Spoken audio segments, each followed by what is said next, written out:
Hello, parents. My name is Mrs. Wynn, and I am a first grade teacher here at Wilson's Mills. Um, I just wanted to introduce you to our first grade Google site where you can learn about all the things that your child is doing in their classroom.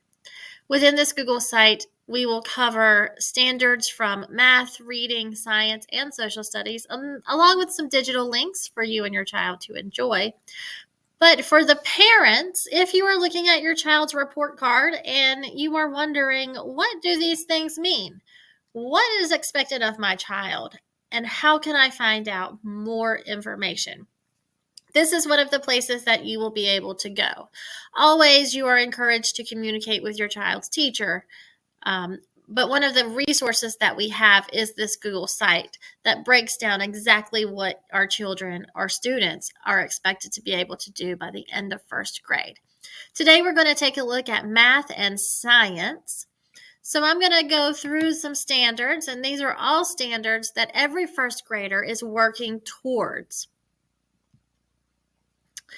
So we're going to start with 1.OA.1. These are our word problems. In first grade, we are expected to be able to solve addition and subtraction word problems within 20. Now, there are different ways that we are expected to solve these problems, and there are different kinds of problems. We're going to be looking at problems with adding to and taking from with a change unknown, putting together and taking apart, the add-ins are unknown, and comparing differences with unknowns. Now, what is an unknown? An unknown is simply the answer or the number that we don't know yet. Add-ins are the two smaller parts that we add together to find the answer or the sum. Now, I will say in math, we are working very hard with our math vocabulary. So if you hear your child talking about adding two add-ins together, that just means they're adding two smaller numbers together to equal the bigger number. So in first grade, we are working to solve these one-step story problems within 20 with unknowns. And in first grade, we are using a triangle to represent the number that we do not know yet. And we're going to scroll right down this way, down to 1.OA.3, where we're learning about properties. We are expected to apply commutative and associative properties as strategies for solving addition problems. What does that mean? In first grade, we will be learning how to add three numbers, three different add-ins. Now, our job, if we're looking at the expectations right here, we are going to learn that it does not matter what order those add-ins are in. For example, if you're adding 1 plus 2 plus 3, we are going to be able to determine that it does not matter whether it's 1 plus 2 or 3 plus 2 plus 1, or 1 plus 3 plus 2, whatever order they're in, it does not matter. We will still get the same answer. We're also going to look at how to group numbers. So when we're grouping numbers, we might not say 1 plus 2 plus 3. We're going to have to add two of those numbers together. So we might say 1 plus 2 equals, and then that number plus 3 equals to get our answer. Or we might group them a different way. So one of the things that we're working on is showing how to do that. In first grade, knowing the answer is fantastic, but we really want to know how we get there. What path do we take? What strategies do we take to get to that answer? That will show that we truly understand the concept of what we are learning. Up next, we have 1.OA.7, and that's understanding the equal sign. Every number sentence has an equal sign, and it's our job in first grade to learn that whatever is on one side of the equal sign has to be the same as the other side. We work a lot with true and false in first grade, and we see this in many different variations. You can see some examples under the P that we're working towards. You might have an expression like 5 plus 8 on one side and a value on the other side. So what students are expected to do is take that 5 plus 8 and solve it. We need to show that 5 plus 8 does indeed equal 13. When we can do that, we can say that it is true. Now, sometimes we might see 5 plus 8 equals 12. Again, it is our job, what we're working towards, is to show why it's true or why it's not true. If a student can take manipulatives, counters, or cubes and show 5 plus 8, and then they can build a 13 for the other value, they can physically look at those cubes and say, well, this side has the same number of cubes as this side. But if the equation was 5 plus 8 equals 12, they would be able to look at the two representations and say, this side is missing one, this side has one extra, so that is not true. We may also see some areas where the equal sign is moved. We call this the math ninja in our classroom. Sometimes the math ninja will move that equal sign, but it's the same skill. Whatever is on one side has to equal what is on the other side. Sometimes we might just see two basic values, like 9 equals 9. We're going to learn that that is the same. It is true. If it's 9 on one side and 9 on the other, it is true. And then, of course, we have the expressions on both sides. This is one where we are learning that you have to solve each side of the equal sign. So my example on the screen is 2 plus 3 equals 4 plus 1. We have to solve 2 plus 3, and we have to solve 4 plus 1 to see if it is true or false. And the distinction is that students will be able to say, this is true because, this is false because. So it's explaining. It's not just knowing an answer, it's explaining how we get that answer and using that math vocabulary like true, false, sum, add-ins, balance, and same value as. Then we're going to come down to measurement. Measurement is just what it says. We are measuring. Now in first grade, we measure with non-standard units. That means we're not using rulers. We're not using inches and centimeters. We are using non-standard items, which are cubes, counters, paper clips, anything that you can put end to end. The goal in first grade is to be able to take an object, measure it with these non-standard cubes, counters, beans, and then count them to see how long something is. And when we report about it, when we explain it, we're going to say the paper is 10 cubes long. It's about telling what units we are using and how many it is. And then, of course, measuring appropriately, making sure everything is back to back. No gaps in between, no zigzags, nothing of that nature. Up next, we have 1.md.4. This is our data standard. We are working to organize, represent, and interpret data with up to 3 categories. Now, we can do this in a lot of ways. A lot of times when we're working with data, we'll do class graphs. We'll take votes. In the past, we've done our favorite animals, our favorite colors.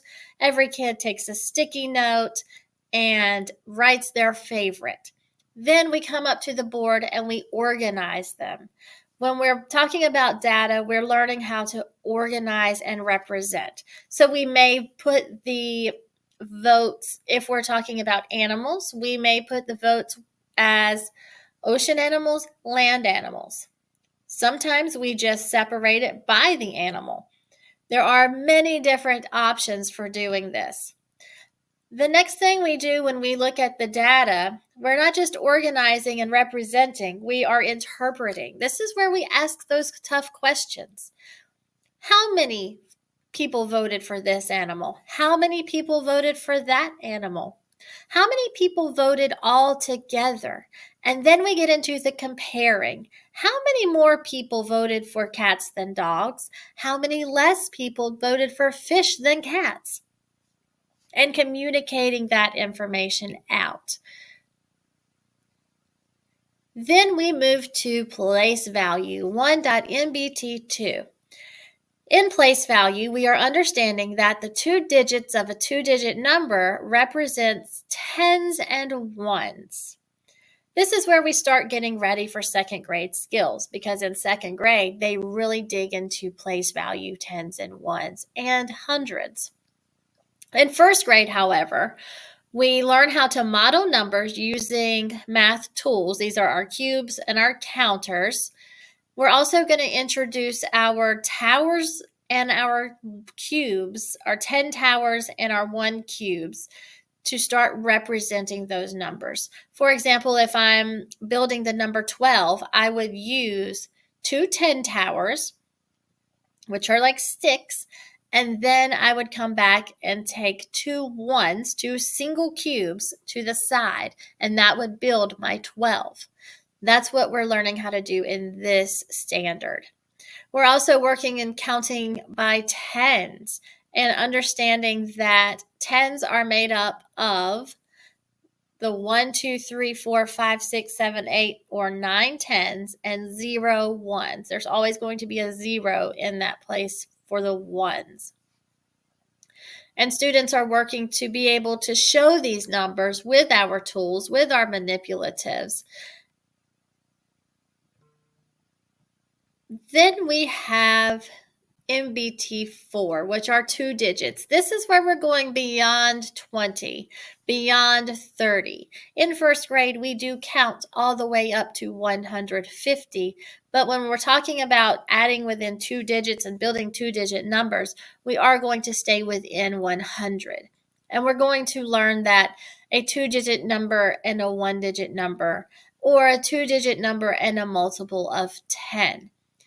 When we're looking at the hundreds chart, we have 2-digit numbers all over the hundreds chart.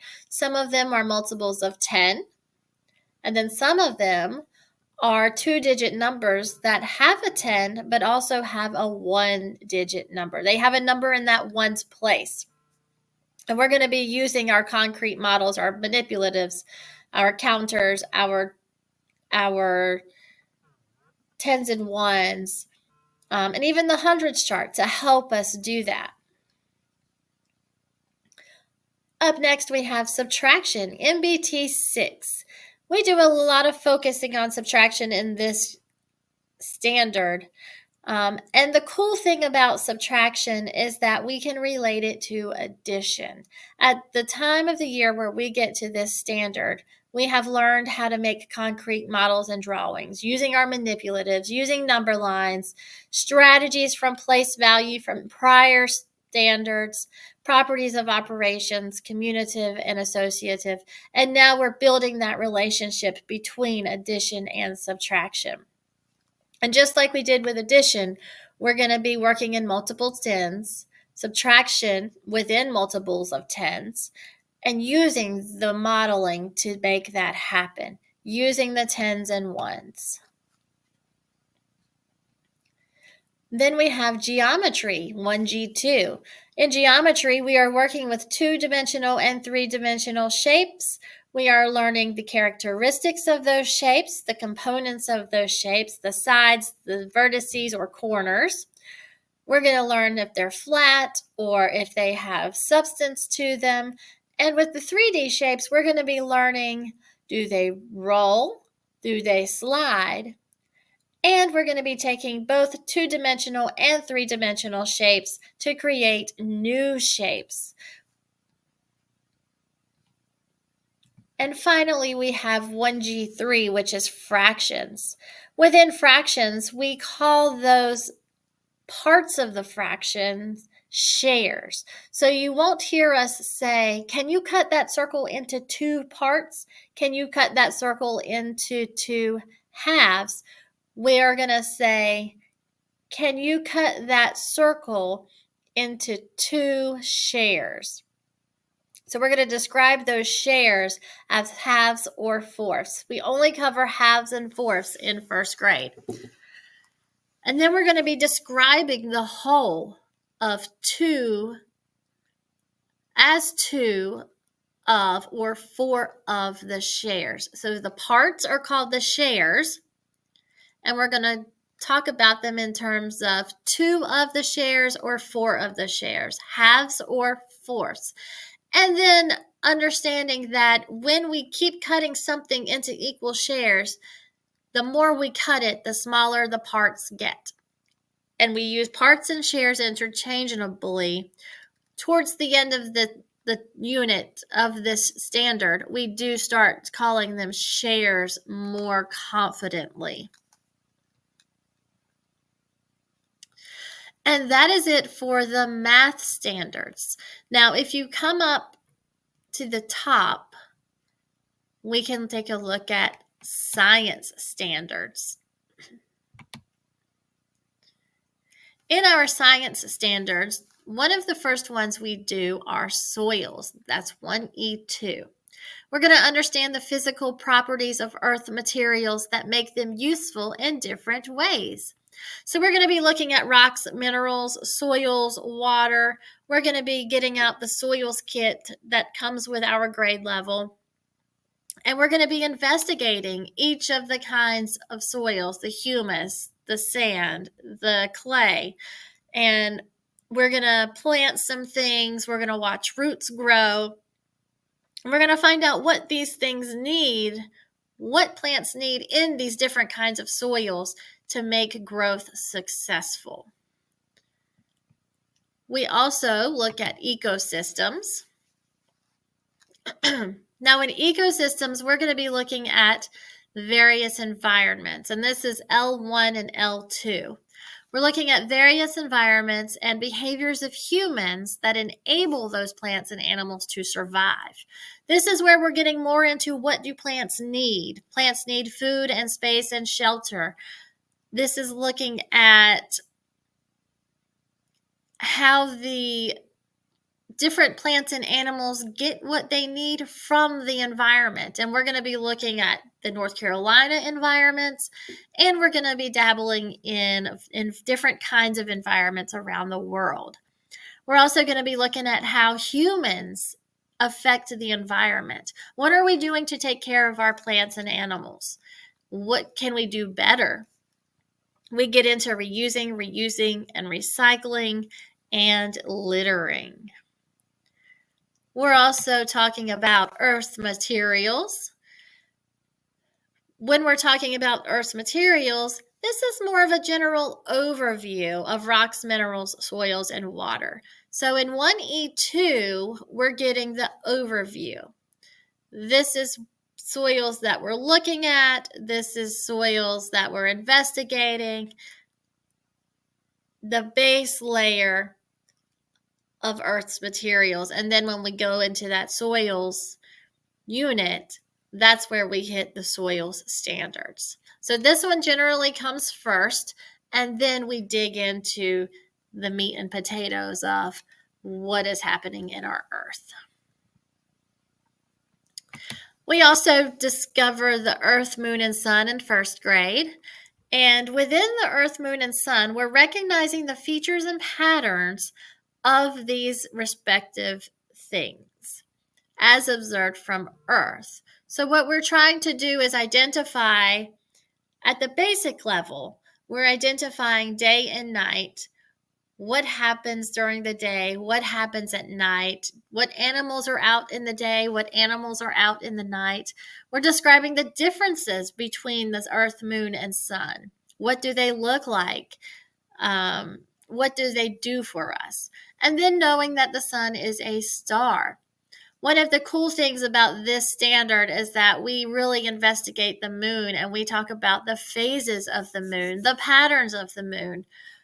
A great thing to do with the moon phases is our Oreo moon phases, where the students take Oreos and create the moon phases and put them in order around a plate.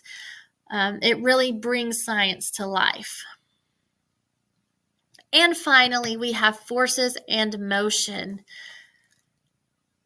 With forces and motion, this is 1P1, and we are just understanding pushes and pulls of objects. We're beginning to explain how an object begins to move. We talk about what causes the force, what causes a big force. We're just describing the 3 ways that an object can move or be moved, going faster or slower or changing direction, and then giving different examples of types of forces: push, pull, and magnetic forces. We do a little bit of experimenting with magnets and how different magnets of different sizes affect the movement of things, about why magnets attract objects, and changes in forces and motion. And that is a little bit about our science standards. Now, within this Google site, you have access to all of this information. So if you're looking at your child's report card and you're just unsure of what really they're expected to be able to do, this is a great resource for you to have. Also, our teachers are more than willing to sit down with you and talk about anything that you see on this site. In a later video, we will talk about literacy and social studies and some of those standards and what's expected of our students. But to get us started, we hope this was a great example to help you guys, you families and parents and family and friends, understand a little bit about what we are asking your students to do, about what we are expecting your students to work towards to reach their goals for the year. Remember that every student is on a level playing field, but we also must realize that we all learn at different rates in different ways. So sometimes it's just a simple conversation with your child's teacher, to say, hey, I noticed that, little Susie is a B in this standard in science. What can we do, or what does she need to do, to be able to be progressing towards proficiency, to meeting her first grade level goals. And then we would pull this up and say, well, these are some of the things that we